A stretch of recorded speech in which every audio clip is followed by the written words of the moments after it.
on the road will also be cautious as they drive. For these things we pray in the name of Jesus Christ. Amen. Amen. Amen. I hope you didn't Thank have you. your eyes closed during that, Abby. Yeah. What was that? Yeah, Abby. I said I hope you Right. had your eyes closed during your prayer. Thanks.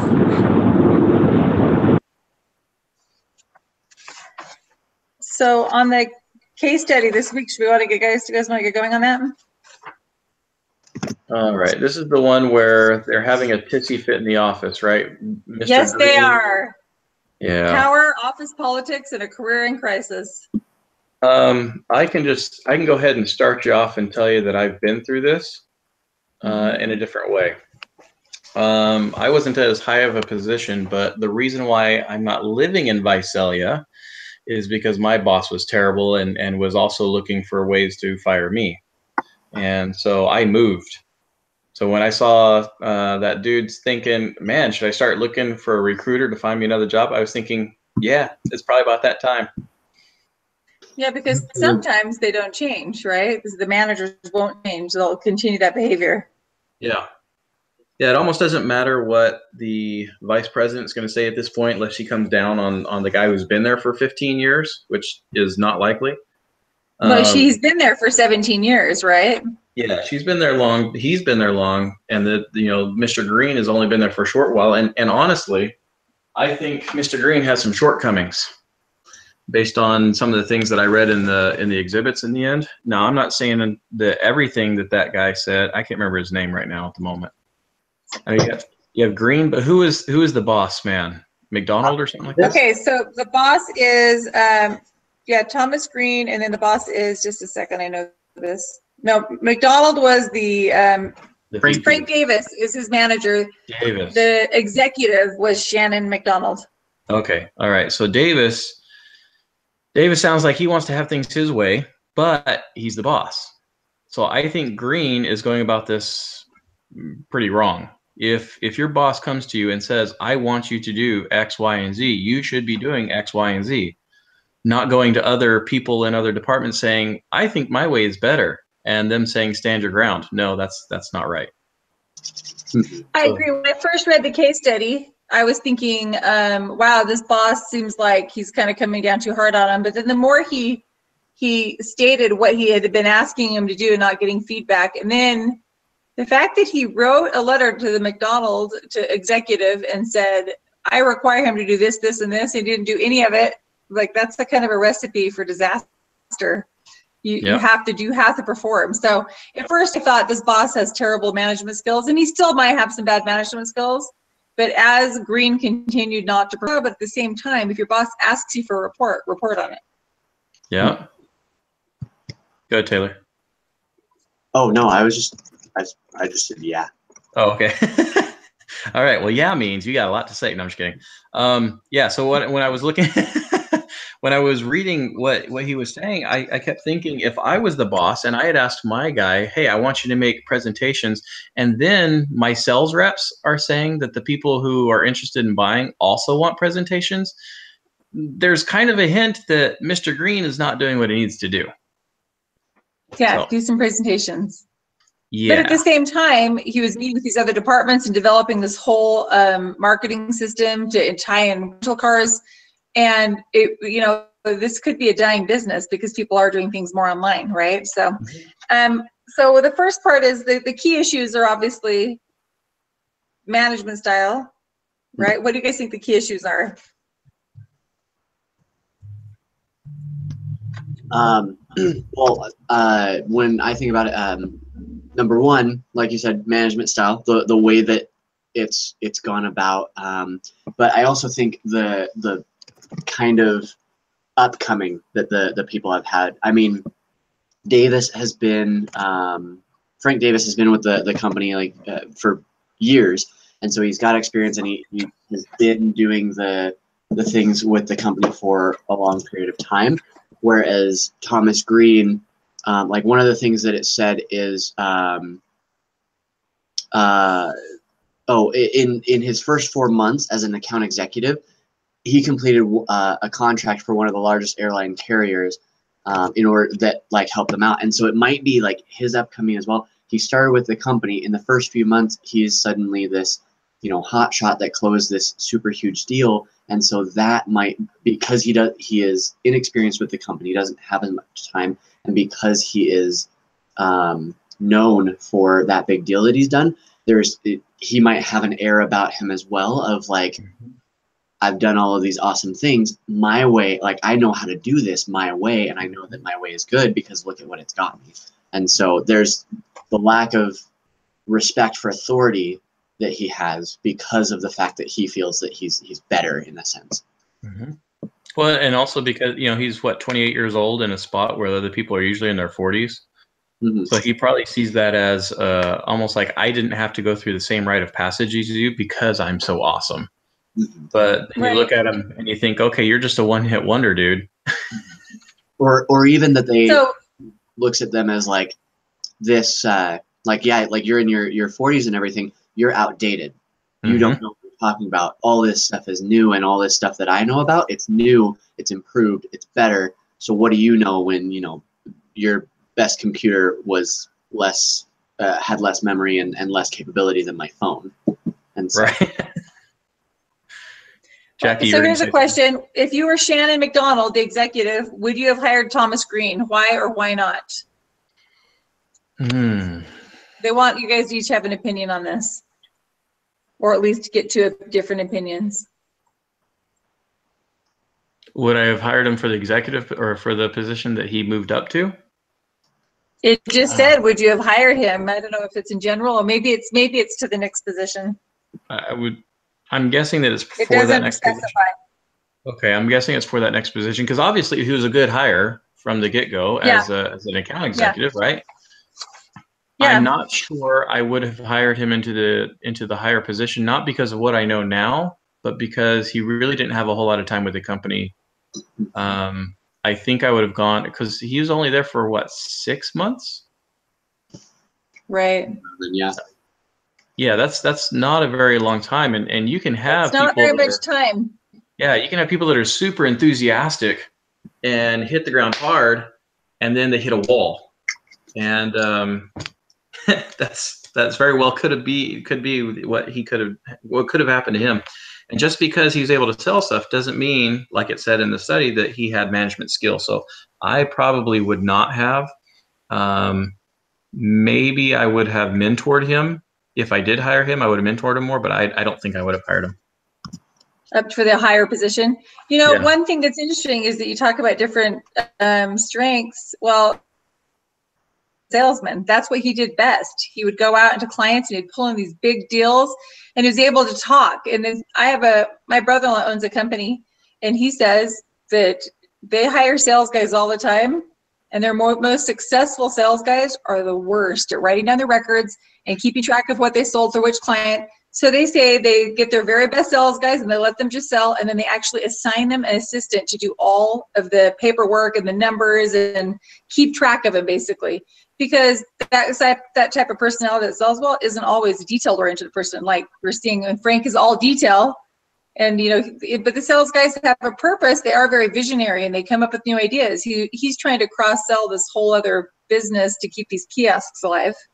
So maybe he's in the wrong role. Maybe he should have been in a sales role. Well, and I think perhaps if he was a good manager, he probably would have had one of his peons, for lack of a better word, do some of the presentations for him. Good point. So now we describe Frank Davis. Who's Frank Davis? How would you Frank guys Davis describe him? is a hard guy. He's a hard guy with opinions. He likes things the way things have always been. He's a traditionalist, so he's probably more of like a baby boomer, late baby boomer, I would guess. Mm-hmm. And I think that's part of what's going on here too, is probably a generational gap thing. But he's also sounds like he's a hard worker. It sounds like he's a no nonsense type of guy, and he doesn't like to be questioned in front of his group of peers, so to speak. I agree. Does anybody else have anything to say? You're online. Can you hear us? Yeah, she raised her hand. She's like, I've totally got something to say. Sorry, I'm on mute and I'm talking. And okay, I agree with what you said about Frank, but I don't think that he's as like set in his ways as I just heard and what came through to me. I think that, I mean, one of the things he told Green was like, hey, you know, you're part of this team. We want your opinions, but I don't want your negative attitude. So I think, you know, it's okay to receive questions, but he's like, hey, you need to watch your attitude. Another thing is I do think he's open to new ideas because, I mean, one of the things that he showed Green was somebody else with that exact same position over a different region and their projects and what they had come up with to you know, for new marketing ideas.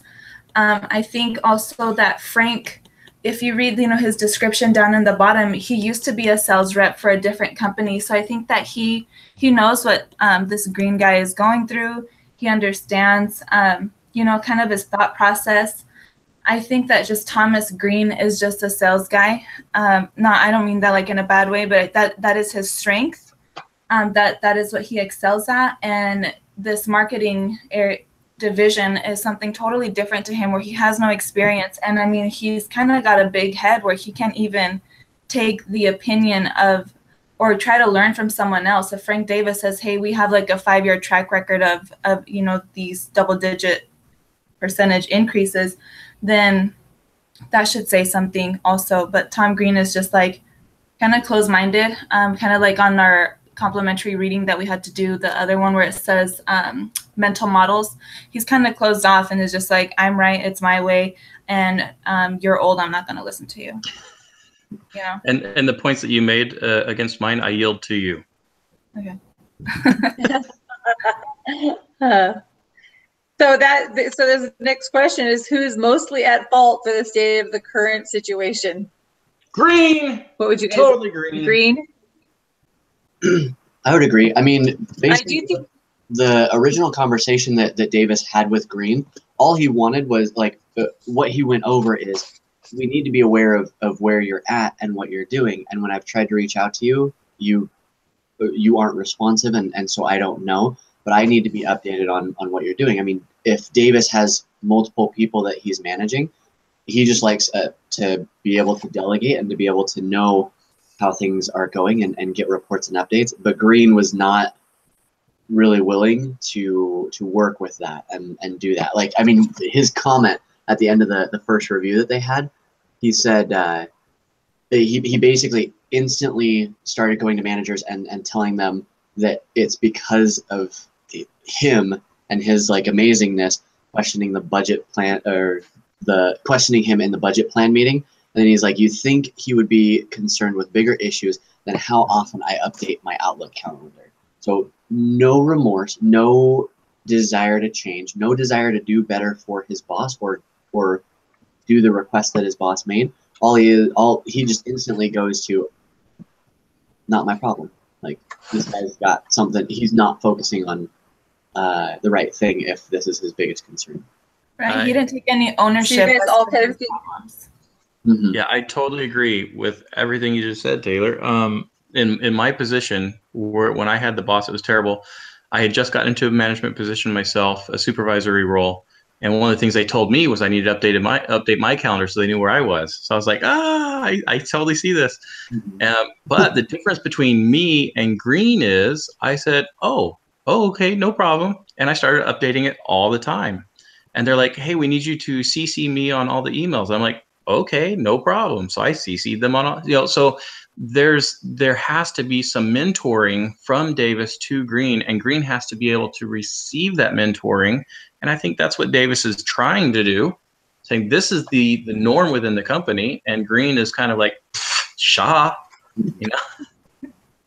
I mean, one of the things that Shannon says, like early on when she's, let me see if I can find it, when she was talking to Green about it, she's like, you're obviously bright and all this stuff. She's like, I do have some reservations on your lack of managerial experience. You've only had sales roles. This position's very different. You'll, let's see. I'm hoping you compensate for your lack of experience by seeking out guidance from some of our more seasoned managers. It's like in one ear, out the other, and that, based on his reactions, it's not what he had done. His personality type wasn't more to receive criticism and run with it and make himself better. It was more like that he's the best. You know, there's no one that needs to mentor him, like you were saying. There's nobody that can give him that guidance because he already knows what he's doing. It's like literally. But at the same time, I'm sorry. Oh, no, go ahead. But at the same time, I have to say with with Davis is the biggest problem is that in an open meeting, Green questioned him. And I feel like his ego got involved from that point on. And so he may have had a little chip on his shoulder going forward. Well, a good manager, when you read the Building Effective One-to-One Work Relationships, it's almost the exact same thing where a girl's giving a presentation.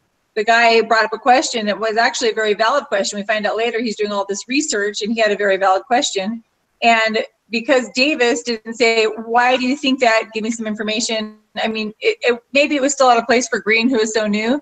But at the same time, I think that Frank probably had a chip on his shoulder. In addition, what McDonald said to him is, Frank Davis wanted to hire somebody else, and he's kind of bothered with you before you even came in that you got hired and not his choice. So the Green was up against a little bit of a wall, but on top of that, Green made mistakes as well. But I don't think that Frank Davis is being the very best leader or manager, and he's certainly not training him very well. But I believe from the very beginning he had a chip on his shoulder. And so maybe it was even harder for Green to perform. In Green's defense, I believe that at that point he's looking for deciding if he should go for another job. I think he realized he made some mistakes politically because he's newer at this. And I think he wishes maybe he could go back and fix it, but by then maybe, and maybe he still could. Maybe he can go meet with McDonald and say, I've made some mistakes, go forward. But also, the biggest thing I think he should say is that I can't help but think about how innovative he's being on marketing this whole other thing, because we know the kiosks are pretty much gone. Online did take over. We all print our stuff at home. I mean, there are some, but if he could have marketed all those ATM style machines or kiosks, I still feel like he was trying to expand their business. He had some vision, even though he was not organized and didn't follow the details like Frank wanted him to. No doubt he did, but as you kind of pointed out, he kind of went into that meeting like a cowboy. And yes, when you go to your first meeting, you don't go in there guns a-blazing saying, I know everything. You go in and you shut up and you watch what everybody else does to see what kind of reactions people have to what the boss says. You kind of have to get that gauge. And he jumped a level not having known Davis very well. And I really think, I know for me, anytime I've moved into a higher position, I go to the meetings and I shut up. And I listen to see what the behaviors are of other people within the group. And for him to come out saying, oh, I got this great way, you can do this, and your way sucks, it's not. Yeah, that's true. It wasn't good. Politics is a game. Office politics is a game. That's why they call it politics, is that there's a lot of push and pull. So how does power and office politics come into play here? It's like, what do each person want to do? What was their motive behind everything? I think Green wants Davis to yield to go to his method of expansion, and Davis wants Green to conform to the norms. I would venture to guess that if Green will conform to what Davis wants him to do, that it won't be long before Davis says, hey, you know what, you're an all right guy. What were those suggestions you had? That's true. Another thing to think about is both of them are in new positions. Frank just got promoted, so he's trying to be on his game and overwork and really prove himself. And then Green's coming in as a hotshot, and he wants to prove himself. But I think they're going about it the wrong way. I think that if they cooperated, they could get a lot better results. But now Davis did try. He did. He sat down with him, and he said, look, these are the things that I don't like. And I think that was the right thing on Davis's part. Now, could he have been a little bit more lenient? Yeah, probably. But Green, I think, is the biggest offender in all of this. Now I'll let you guys talk now. I was going to say, I like with the previous question, I don't doubt that there are parts to Green and parts to Davis that are also all right. I just think between the two, I think that the person at more fault would definitely be Green in this situation. And then as far as like the power in office politics, you look at it, Davis has been there for plenty of time. So while he may not have adjusted to the power level that he's at currently because of his new position, he's definitely got a lot more power, and he's been in the workplace. So politically, he has more of a stance because he's well known. Mm-hmm. And so Green, because he's just starting out, he doesn't know anybody. Everybody that he's talked to only knows that I mean, they know that he is this big hotshot and he's got a good deal that he's done, but they also know that Green is a newbie, and all he does is go about and complain about another person rather than promote his ideas and do it in a more positive way. Davis is trying to build himself up while also trying to build up other people, and Green is trying to build himself up by tearing other people down. And so that kind of shows the way or the manner of politics that they deal in these things. Because if Green wants to get to the top, he's going to do so by knocking everybody else down below him. And if Davis wants to get to the top, he's shown that he wants to do so by building those up around him so that they'll support him as he also goes up. Well, and another point that I want to point out is with Green going to the other people, I can only imagine that he, as a salesman, is selling himself, saying, look how awesome my idea is. The other people see it and say, yes, that is an awesome idea. And when they tell him to stand his ground, I don't think it's to fight Davis. I think it's to keep that as an idea that's good for the company. I don't think they're advising him to butt head to head against Davis. And I think that's a mistake on Green's part, that I think he's misinterpreting their stand your ground comment. I think Green is too green with the office politics. He doesn't know. Yeah. It's all politics, unfortunately. So they're conflict styles. So here's the hints they're giving us. Who has which conflict styles? Competition, which is characterized by aggressive and uncooperative behavior. Compromise, where each party gives up something to gain. Avoidance, disassociation, ignoring or discounting, or collaboration. So do you think any of those would come? Who would be applied to? Like competition, honestly? Green I think both of them have some competition. He's avoiding, right? Mm-hmm. Yeah, he was avoiding. Yeah, remember how he kind of knew he needed to do something, but he put it off and went off on his sales trips and didn't turn stuff in. He was big time avoidance. And but I don't feel like they're doing collaboration. I think McDonald is a collaborator. Yeah, I was gonna say she seems like the one that more than anything, because mm-hmm. in the like a mediator kind of, she's the one that's more a collaborator, because they definitely aren't. Yeah, I don't see compromise and collaboration on the other two very much. I do feel like Green is more in the wrong, but I don't think. Well, Davis, he did try and give him an email and say, "This is what's required of you." Mm-hmm. And to have something. They made a mistake on not training. Awesome. It's not fair to throw him in that position without training. Well, I don't know exactly what training you'd give him necessarily. My husband actually got a different position, and they did like this huge, hired coaches and made him come in. I mean, that's a big corporation, but I was pretty surprised at the level, and they, the coach staff, all these people out of Harvard would come and speak to them. They'd have to read Harvard case studies, and they were insisting as soon as you become national, they want some serious training, and so they invested in training. And he was there with 25 other employees across the country. Very cool. So I don't know. I think there could be a little bit of training if you're going to put him in an executive, in a bigger manager role. Yeah, probably some Lean Six Sigma, but I don't know about I don't know. I know with my job, I get generational studies and diversity and sensitivity and all that other junk. Yeah, right. So maybe some training. Some companies offer it, some don't. Maybe this company didn't offer it. Yeah. So what do you think you should do now? Who? Green or Davis? So I think they're talking about Green, because he has to. So I'm super passionate about this because, like I said, I had a somewhat of a similar experience, although mine was different. So when I had my appraisal by my boss, where she wrote terrible things about me, what I did was I went and I got a ton of documentation to show everything that she said was actually a lie, which actually worked to my benefit. But I think in his case, he needs to write a letter from a humble standpoint of I messed up and this is how I messed up. Now, one of the things that I did in my rebuttal to my appraisal was I actually had my mom help me write it. And I asked my mom, I said, I don't want to attack my supervisor. I just want to prove what I did was good. And it was within what the company wanted me to do and what she had asked me to do. Whereas with Green, he can't do that because he didn't do what he was asked to do. So I think he needs to come from a point of humility saying, these are not my strong points to do with the things that Davis wanted me to do. So I will do them, but I have to work into that. And that's where I think.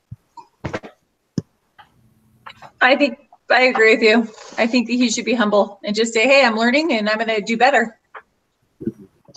Yeah, I think if he doesn't want to have to go search for another job, he'll have to not only say, but do, like, show them that he's realized that he's made a mistake and he's recognized it. He can, go in begging for forgiveness, but what would be better is if he went in and maybe with some of the documentation that they had recently asked for, he works his butt off, he gets all that documentation, goes up and says, I've made a mistake and I want to learn. And like you guys have said, humility goes a long way, especially about yourself when you recognize that you're wrong. Something that my wife and I have talked about, because she's a psychology major, something we've talked about is when it comes to friendships or sibling rivalry or even rivalry in the workplace, sometimes there's, two people that have taken offense and both of them are too proud in order to apologize. And so in many situations, I personally have gone to a brother or a coworker or even just a friend. And even though I know that I may not be fully in the wrong, I'm the one that goes up and I say, look, I'm sorry. And I'm the one that initiates it because the other person is, to put in scripture terms, so hard of heart that they are not going to do it. And so if you can soften yourself first, then it's going to also soften them so that they'll be more open and they'll be less hard on you when it comes to a reprimand or punishment that you'll get. Yeah, it opens up the pathway. If you come from a position of I messed up, then it opens them up to say, oh, okay, now I can come out and air my dirty laundry too. Jackie, I saw that you wanted. Can you hear me now? There we go. I saw you started. Okay, sorry, I don't know how that happened. It got me muted. It said Abby had muted you. Yeah. Hey, Abby, come on. What did you think, Riley? Sorry, I think I did it on accident. Trying to drive. I think all of that, I agree with all of that. Then, if he goes to McDonald and talks, or he has to write it up. So, write an apology or whatever and admit, his fault, take ownership of his actions, because that's really what he needs to do to move on. Is he needs to take ownership, realize, hey, I really believe that I messed up and I see that I need to do something about this. And then if he's granted those 30 days to clean up his act, then he really needs to clean up his act and do what she had told him to do in the first place, was to seek the guidance and counsel of senior employees. Do you feel like he can repair his relationship with Davis? That might take time, but I mean, they're guys. I feel like guys can get over things easier than girls, but that might be an overgeneralization. I think that they can repair the relationship as long as he does come from the point of, you know what, I see the point that you were making. Here's the presentation you were asking for. Here's the whatever, and I'm working on whatever that you also asked for. Is there anything else in particular you want me to work on in the moment? And come from that point of weakness, so to speak, more of meekness, not weakness, but more of meekness. And I think that would do huge inroads with Davis. I think that it will take some time, but it won't take a whole lot of time as long as he's consistent in doing what Davis asks him to do. And it's also the sincerity of the issue. Like if he goes in and he's just like, hey, look, I know I was wrong. I want to learn from you. What can you teach me? Then Davis is just going to be like, I can teach you where the door is. But if he actually goes in, like if his tone, body language, if all of the well, like we talked about on Tuesday, if he's able to give a presence of cushion to help the psychological safety of Davis, so that Davis doesn't feel like he's just going to be attacked again, or he doesn't feel like it's not real, then it's going to allow Davis to open up and be willing to work with Green. So it's just about, like Bob said, it's the meekness that he goes about it with, but the sincerity that he gives to presenting that. And success in life is all about reading the people you're talking to and knowing how to treat or react in any situation, anything you're dealing with. I mean, you can be repairing your car, or just you need to figure out what people's styles are. I mean, that's just part of human interaction, is knowing the best way to talk to people. Even each of my children, I feel like they all have such different personalities and they respond differently. Part of that is just, you have to learn, and you have to learn to talk to people depending on their style. And so I think that Green could learn along the way and actually be able to talk to people and talk to Davis and figure out his style. And then because it's his boss, that's a life skill, is to change his style to match his boss's in some ways so you can get better. So here's another question. So here's application. How can managing up be applied at work? Managing up. Do you guys know what that is? Managing up to be applied at work.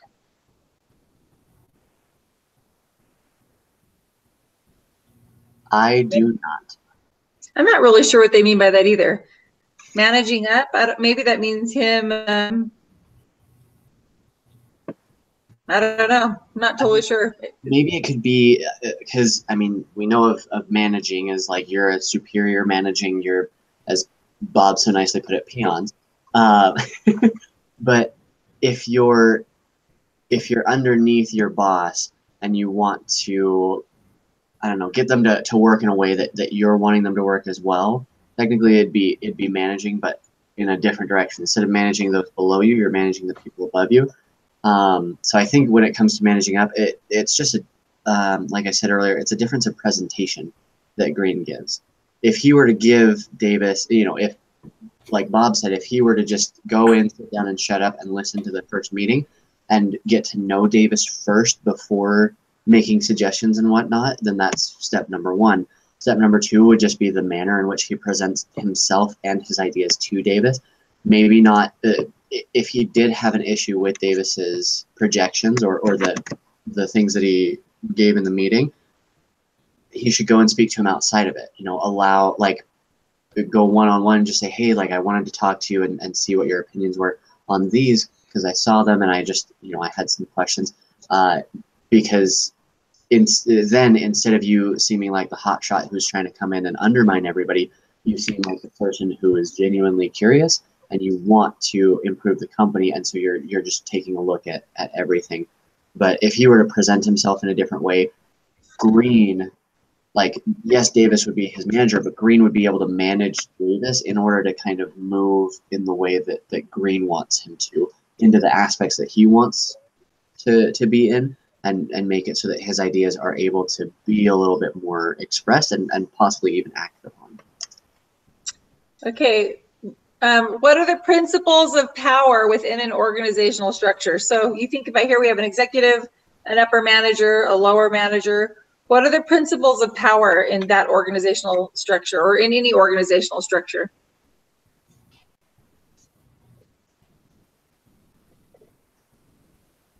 Well, principle of power would be that the VP is providing the vision. The middle management decides how that's going to take place, and the lower management are the ones that enforce what the middle manager says should take place. Because that's how it's done in my company. And also, I think that what comes to mind for me is people know where they are in the hierarchy, okay. And the one who's up here wants that power, What was that? So I feel like the ones up here want, I don't know, I feel like people are very aware of where they are in that organization. But I do think what you said was really true about the vision and then acting on it. Yeah, and it's like I just had an example and it flew out of my brain.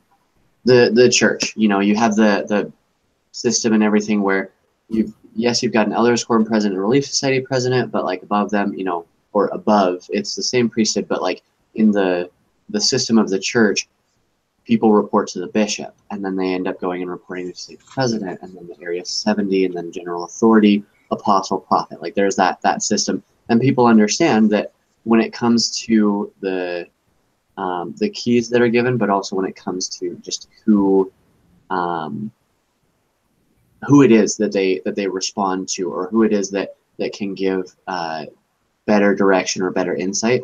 People just they understand that in the church, and when it comes, I think Abigail hit a dead spot.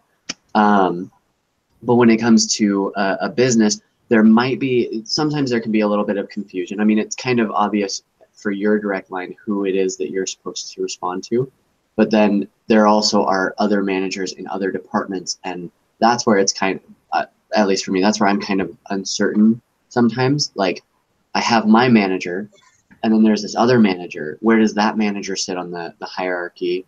And, you know, are they above my manager, and should I listen to them? Are they below? Are they equal? And so I should just listen to my manager.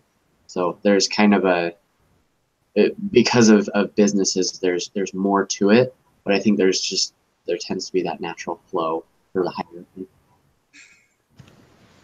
So how do office politics come into play in organizations? A lot. Oh, how? Not how. If you have a lot of office politics going on, they're negative, it can derail an entire company.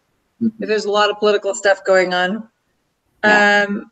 Hopefully keep that. I feel like managers need to kind of keep it in play a little bit where it doesn't get out of control, because there is always office politics. I mean, you know, someone gets hired because they're buddies, or, you know, there's just always little things going on like behind the scenes.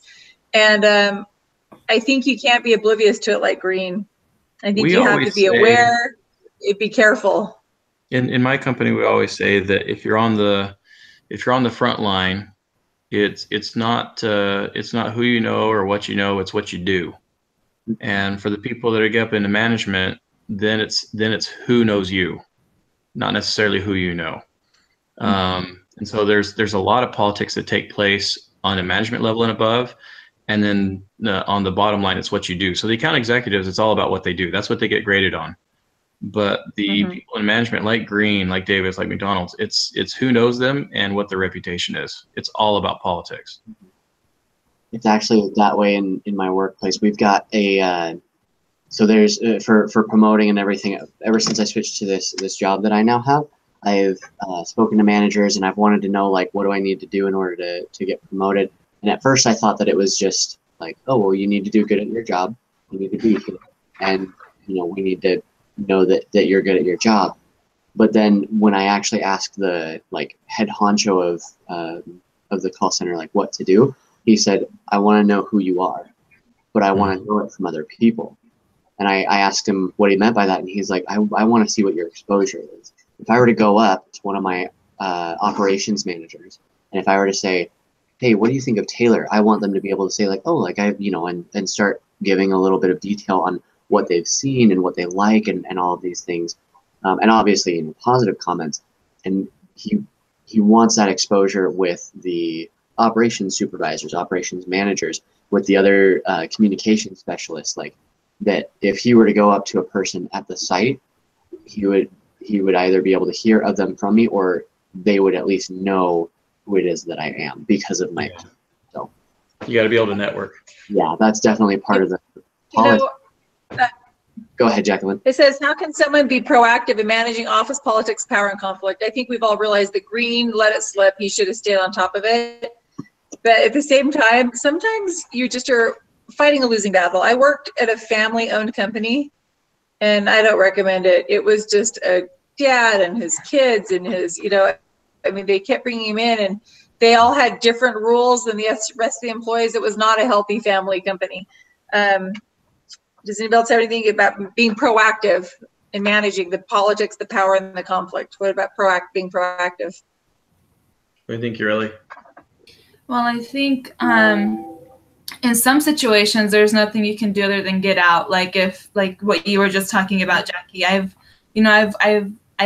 I've worked at several different family-owned businesses, you know, small businesses, and some of them are awesome and some of them are super unhealthy, where one person's in charge until somebody else is in charge. And, you know, this person walks in and then all of a sudden this person's in charge. And then you're like, okay, you told me to do this, but so-and-so wants me to do this. And it's just like, it's really confusing. But then there are, as far as managing, if you're working at a healthy place like that, I recently, all of this discussion and this reading is reminding me of an audiobook I just listened to. I love audiobooks, but it's called Extreme Ownership. And it's written by a couple of Navy SEALs and how they like manage business and how they coach businesses and leaders in businesses. And one of their things is like, you need to take ownership over what you can control. So it kind of goes along with this building effective one-on-one work relationships, and kind of in the book we're reading where he says, you know, lead from your right, but manage from your left. You need to just do what it is that you can, you know, define what can I do. For Green and Davis, I mean, they could have had some of these conversations that in this other reading, you know, just to kind of understand where they're coming from. And that's really all Green could have done, is like try to get an understanding. And Frank also, and just involve maybe more people in all of that. But really all you can do to manage and manage up is to manage yourself first. Oh yeah, good points. So I think we've really done a good job talking about the case. Let's talk about some connections. Taylor already talked about some connections, gospel connections. Are there any connections between this week's and the reading assignment from this week? Any connections from what we read about in 7 Habits?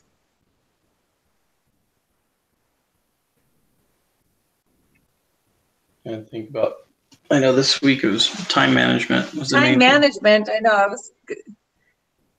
Well, one of the things in time management, I mean, he talks about having people, there is a personality that has to have everything down on calendars and have a specific time, but that was the third generation, the third group. Yeah.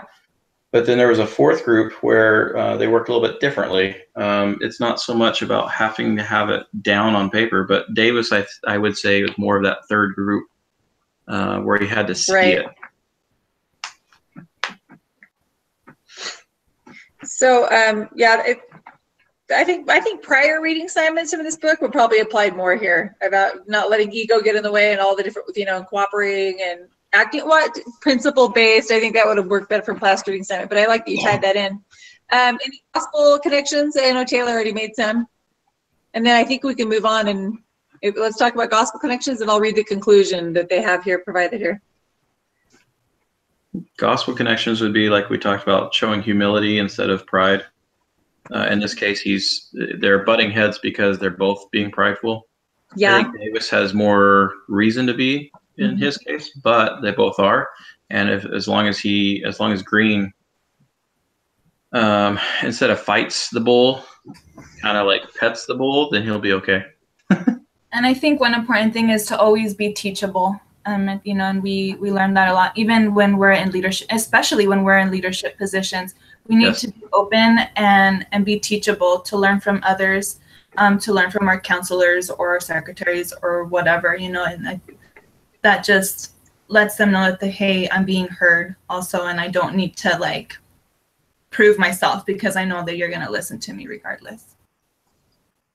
You know, I remember a few years ago having he was a new bishop, and he was micromanaging everything. He would come in and help make the primary class lists because he was a new guy and just way over, like, involved in everything. And I remember telling my dad about that, and my dad's like, that won't last long. He's going to get burned out. And sure enough, after about a year of doing all of that, he kind of started calming down and just delegating more. And he kind of got his, I don't know, he figured it out. And he ended up being one of my favorite bishops ever. And that first year, I was seriously like, I don't know if we could all last. This is ridiculous. I mean, really, we have to give him primary class list to be approved. Who cares? But we're like, as far as which kids were dying in primary, they're mixing up. But the thing is that you learn that it's all about cooperation, letting people do their job. But that's, you know, that's the thing I came away from all this. Had they both cooperated and collaborated a little more, they wouldn't be in this position. I know Green is more at fault, but I wonder if Davis could have approached it a little different. He was pretty clear. So I don't know if that really applied, but I think, there was lack of training.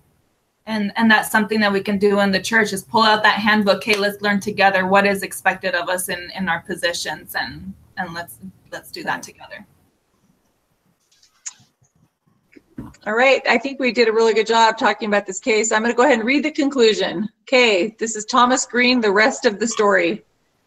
After McDonald's February 5th, 2008 email, Green took the offensive against his boss. Oh, he crafted a series of memos, memorandums, emails, reports, projections, and exposed inaccuracies and creative forecasting. This data enabled Green to build some alliances with other marketing personnel who used the data to ultimately side with him. On April 4th, it was announced that Frank Davis was being moved laterally to an undefined special project. However, Green's tactics were seen as overly brutal by many in the company, and although he won the battle against his boss, his career was irreparably harmed. McDonald distanced herself from him. By July of 2008, Green announced he was resigning from his position to pursue a full-time studies for an MBA. We can only speculate what would have occurred if Green had tried to help Davis work out the discrepancies and problems with forecasts. Perhaps both would have succeeded. That was a surprise. Wow. Yeah. Interesting. Yeah. It didn't end well for Green. That tactic usually does backfire, and it did. The fact that they moved Davis into another position makes sense. I can't believe that he went after him and they listened to him. That's amazing. Well, and I think part of it is also it's the politics of it. There was a majority of people who were dissatisfied with Davis because of all the exposure that Thomas had given, and because of that, not only was Thomas irreparably damaged in his career there, it also damaged Frank. Like he wasn't going to have, because of the issues that were brought to light, Frank would have been unable to bring back those that had been exposed to all of this. They would have been skeptical. They would have not wanted to listen to him because of the mistakes he made in the past. So all in all, I think that it was a smart idea, because Thomas wasn't going to be going anywhere. Yeah, Thomas wasn't going to be going anywhere, but it allowed Frank to move somewhere where he had a fresh start, where he would be able to work without all the judgment of the peers because of that one associate, and it separated the two that were causing the issues. Well, to me, it just goes to show you, Frank, I think Frank thought, I've been here so long that no matter, nothing could be able to touch me. But in the end, I think collaborating with Green would have been more positive, because Green did just make some big sales, and maybe they did look at all he was doing and think that he had more to offer the company. I don't know. I'm pretty surprised that Frank was the one who fell. But it shows you office politics works. He was going around and being a politician to all the other departments, and eventually took Frank down. Yeah. Well, and they didn't necessarily take Frank down. Frank got a lateral, right? Yeah. Yeah, but it was unspecified projects. To me, that's an undefined special project. That basically means you keep your job and you're doing nothing. Which sounds awesome. Right? All right, you guys. Anything anybody else want to add? Abby, do you want to add anything? Sorry, my dad called and was wondering where I was. I missed that whole last part, so probably not. But I didn't actually read the case, but from what I was hearing, it sounded like the Green guy was just not a very good manager. And like you were talking, sorry, I'm going back to what we were talking about before, because I was thinking of this and then I lost service or something, I can't remember.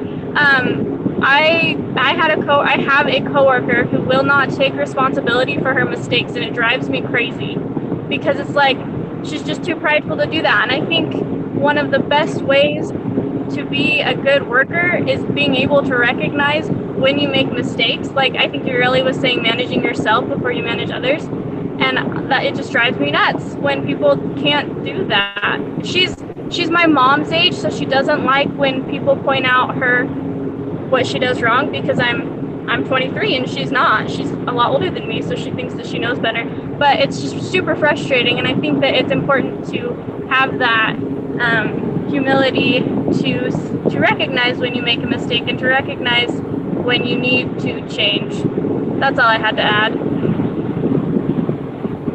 You know, it's like that final line that, oh my gosh, in Hamilton, where he says, this world was big enough for the both of us in the end. You know, they had this huge quarrel and they both ended up going down. And he said in the end, he's like, hey, guess what? This world was big enough for the both of us. For Hamilton. Oh, what's his name? Burr. Hamilton and Burr. Aaron Burr, yeah. Took each other down. My wife would appreciate you so much for saying Hamilton in this.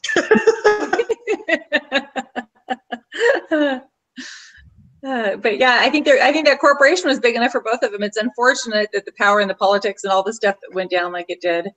But I feel like Green felt like it was backed in the corner. Anybody else want to add anything? I feel like we had a pretty good discussion on this. Are we glad that we did it early so we have more time to do for our write-ups? I'm glad. Yeah, I'm probably going to be doing this like finished up tonight because now I know. It's all fresh? Yeah. Yeah. And he said he's going to grade these harder and count them for more points. Yeah. I wish I could go back and give these less points now, because back in the day, I'm like, give the write-ups 40% of your grade. Now I'm like, oh, we should have done 20. Actually, specifically stated in this one. So there's number 1 is read them, take notes, all that stuff. 2 is the actual assignment of like prepare a thought-out professional write-up as if you were a third-party advisor to either Thomas Green, Frank Davis, or Shannon McDonald. So what did they do? What would you take to solve the problems? And, you know, give plenty of feedback. But he says, take substantial time on this write-up. It will be graded rigorously. So, yeah. Full warning, foreshadowing. Good. In the future, is everybody okay meeting on Thursdays when we have I mean, I don't know if we have to always do it. It just seems like when we have the big ones. Or maybe we should always do this on Thursdays. What do you guys feel like going forward? I do like Thursdays much better than Fridays. Yes. And I like earlier better than later. I do too. Is there any way we could meet a little earlier? I have institute at 7, so that's the only time that I cannot meet on Thursdays. Could you meet earlier? How much earlier can you meet, Bob? Oh, I get off at 3:30 from work, so 4:30 Mountain Standard Time is fine. Okay.